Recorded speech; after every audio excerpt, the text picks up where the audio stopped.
अस्सलाम वालेकुम। उम्मीद करती हूँ आप सब खैरियत से होंगे। तो ये वीडियो में मैं आपको बताऊंगी कि कौन से डॉक्यूमेंट्स रिक्वायर्ड है आपको वीज़े के लिए अप्लाई करने के लिए चाइना के लिए। ठीक है, डॉक्यूमेंट्स वगैरह कौन कौन से आपको वैलिड। सबसे पहले आपके पास पासपोर्ट होना चाहिए। ठीक है, अगर आपके पास पुराना पासपोर्ट है जिसमें 1 साल इसके बाद वो एक्सपायर हो जाएगा तो मैं सजेस्ट करूँगी आपको कि आप नया पासपोर्ट बना लें, क्योंकि बाद में वहाँ जाके बहुत से स्टूडेंट एकदम वापस पाकिस्तान नहीं आना चाहते हैं। तो फिर वो ये होता है कि फिर वो एक इशू बन जाता है। वहाँ से दूसरी बीजिंग सिटी में है हमारा जो एम्बेसी है, बट फिर वो लंबा प्रोसेस है। बेहतर है कि आप अगर चाइना जा रहे हैं तो उससे आप पहले ही नया पासपोर्ट बनवा लें। So first of all you need your passport के बाद आपको चाहिए, अगर आप वीज़े के अप्लाई करने के लिए जाए तो आपने फॉर्म फिल करना है। वीज़े के लिए फॉर्म फिल करके उसका प्रिंट निकलवाना है। ठीक है, और वो भी आपने लेके जाना है। उसके साथ आपने अपनी पिक्चर लेके जानी है, एक पिक्चर वाइट बैकग्राउंड के साथ। उस पर लिखा हुआ है कि कितने उसके जो साइज़ वगैरह लिखा हुआ है वेबसाइट पे, आप उसको आप पहले चेक कीजिएगा। उस साइज़ के साथ आप अपनी एक पिक्चर बना के ले जाएगा। मोर एवर आपका जो पासपोर्ट है उसके जो पासपोर्ट में जहाँ पे इंफॉर्मेशन है उसका भी आपने फ़ोटो स्टेट करा के लेके जाना है। ठीक है, वहाँ पे भी जहाँ पे आप जाते हैं कैरी ऑफिस के नीचे भी जगह बने, आप वहीं से भी फ़ोटो स्टेट करा सकते हैं, इतना इशू नहीं है। उसके बाद अब आ जाते हैं डॉक्यूमेंट्स पे। आपको कौन से डॉक्यूमेंट्स रिक्वायर्ड है। आपके जो एफएससी के और मैट्रिक की जो डिग्रीज है आपको वो रिक्वायर्ड है। जो एफएससी और मैट्रिक की डिग्री है उसको आपने अटेस्ट कराना है। ठीक है, अटेस्ट कराना है। सबसे पहले आपने एचईसी के ऑफिस जाना है, वहाँ से आपने वो सबमिट कराना, उनको बताना है कि आपने ऐसे विज़िट कर आपने बाहर मुल्क जाना है तो आपने इसको अटेस्ट कराना है। तो अटेस्टेशन के लिए वो आपको IBBC के ऑफिस जाना पड़ेगा। उसके लिए आपको पहले से अपॉइंटमेंट लेना पड़ता है। पहले तो नहीं लेना पड़ता था, अब रिसेंटली इन्होंने स्टार्ट किया कि आपको अपॉइंटमेंट लेना पड़ता है। तो आपने वहाँ से अपॉइंटमेंट लेना है और अपना जो डॉक्यूमेंट है मैट्रिक और जो 12th की जो डिग्री है उनको आपने वहाँ से अटेस्ट कराना है। जब वहाँ से एक दफ़ा अटेस्ट होते जाएंगे, IBBC से अटेस्ट होंगे, तो उसके बाद आपने अपने डॉक्यूमेंट्स लेके जाना है मोफा के पास। मोफा से भी आपको इन दोनों डॉक्यूमेंट्स को अटेस्ट कराना है। मोफा से आपने अपना पुलिस क्लियरेंस सर्टिफिकेट भी अटेस्ट कराना है, ये बात आप लाजमी याद रखिएगा। तो आपने अपना जो पुलिस क्लियरेंस सर्टिफिकेट कैसे बनता है, वो ऐसे बनता है कि आप जिस जगह में भी रहते हैं, लाइक जहाँ पे भी आपका जो है गांव है, जहाँ पे मुस्तकिल पता है, वहाँ के पुलिस स्टेशन से आपने अपना ये सर्टिफिकेट बनवाना है। और ये 6 महीने में एक्सपायर होता है। तो आई सजेस्ट यू कि ये ना आप मतलब वीज़े का अप्लाई करने से 2-3 महीने पहले बनवाएगा। बहुत पहले बनवा के नहीं छोड़ना, क्योंकि एक्सपायर हो जाता है, फिर आपको दोबारा बनवाना पड़ेगा। और इसको भी अटेस्ट कराना है। इस चीज़ को अटेस्ट नहीं कराया तो आपको इशू होगा। तो आपने इसको अटेस्ट 3 चीज़ों को आपने अटेस्ट कराना है। अपनी डिग्री मैट्रिक की सेकेंड ईयर की डिग्री, और आपने अपना ये जो है पुलिस क्लियरेंस सर्टिफिकेट ये मोफा से अटेस्ट कराना। जो पुलिस क्लियरेंस सर्टिफिकेट है ये सिर्फ मोफा से अटेस्ट कराना, ये HEC और IBBC से इसका कोई काम नहीं, इससे नहीं अटेस्ट कराना। आपने ये बात याद रखिएगा। उसके बाद जब आप वीज़े के लिए अप्लाई करने जाएंगे तो आपने अपने जो यूनिवर्सिटी का जो आपको जो एडमिशन लेटर मिला है वो लेके जाना है। और उसके साथ आपने JW फॉर्म आपकी यूनिवर्सिटी एडमिशन नोटिस के साथ दे देती है, वो भी आपने JW फॉर्म जो है वो भी लेके जाना है। उसके साथ आपको बैंक स्टेटमेंट की ज़रूरत है। जब आप ना किसी का भी बैंक स्टेटमेंट, जो आपके पेरेंट्स हैं, आपकी सिस्टर है, ब्रदर है, किसी का भी आप सबमिट करा सकते हैं। लाइक स्पेसिफिक वैल्यू होती है, क्योंकि आप सेल्फ फंडेड स्टूडेंट है। अगर आप स्कॉलरशिप के स्टूडेंट हैं तो पहले तो जब मैंने सबमिट कराया था तो like 1 lakh bank statement was enough, but मैंने अपने पापा का सबमिट कराया था। तो ऐसा होता है कि अगर आप अपने किसी भी ब्लड रिलेशनशिप का जो बैंक स्टेटमेंट सबमिट कराते हैं, जैसे कि मैंने अपने पापा का कराया था, तो उन्होंने ये कहा था कि मुझे नादरा से फैमिली रजिस्ट्रेशन सर्टिफिकेट निकलवाना पड़ता है। तो अगर आप किसी भी ब्लड रिलेशनशिप का जो है ये सर्टिफिकेट निकलवाते हैं तो आपको ये नादरा से ये सर्टिफिकेट निकलवाना पड़ेगा बैंक स्टेटमेंट के लिए। ये चीज़ आपने एक प्लस ऐड करनी है।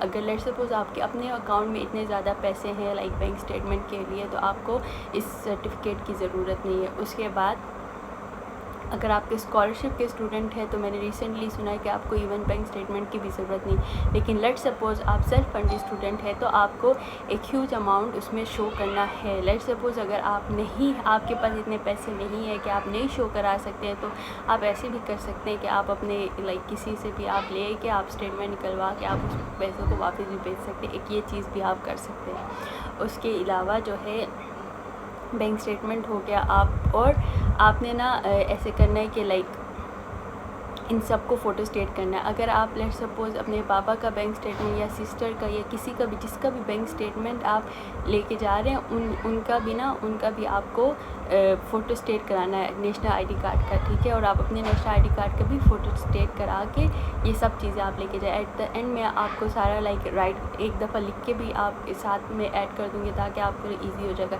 ये सारे डॉक्यूमेंट्स है. फिर आप जाएंगे ये सारे डॉक्यूमेंट्स लेके कैरी ऑफिस जाएंगे इस्लामाबाद में, ठीक है. ये इतना टफ इशू नहीं है. आप आ जाएंगे वहाँ पे आपको नंबर देंगे टोकन के हिसाब से, आप वहाँ पे खड़े होंगे, ठीक है. आपका टाइम आएगा, आप जाके अपने सारे डॉक्यूमेंट सबमिट कराएंगे.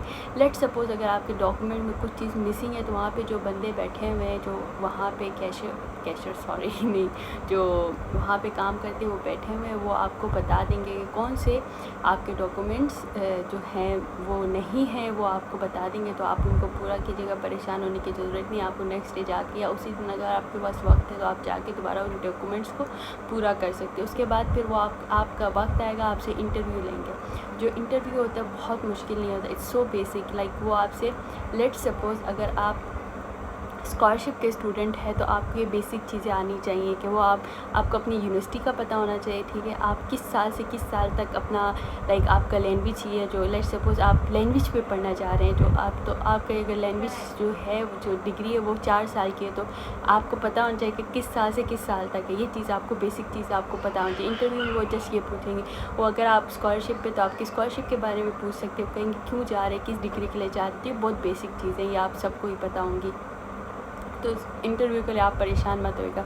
और most importantly let's suppose they will ask like अच्छा आपने जॉब तो नहीं करना चाइना जाके, तो please don't tell them like you want to do job और साइड बिजनेस. इस चीज़ से खुद को गुरेज करें. ये नहीं कहना कि भाई अगर मिल गई तो मैं साइड जॉब करूँगा ये वो. आपने कहना है नहीं मैं पढ़ने जा रही हूँ तो पढ़ूँगी, लाइक जॉब शॉप नहीं करनी, क्योंकि अंडर स्टूडेंट वीज़ा चाइना में जॉब अलाउ नहीं है. तो इस चीज़ को अपने जहन में रखिएगा.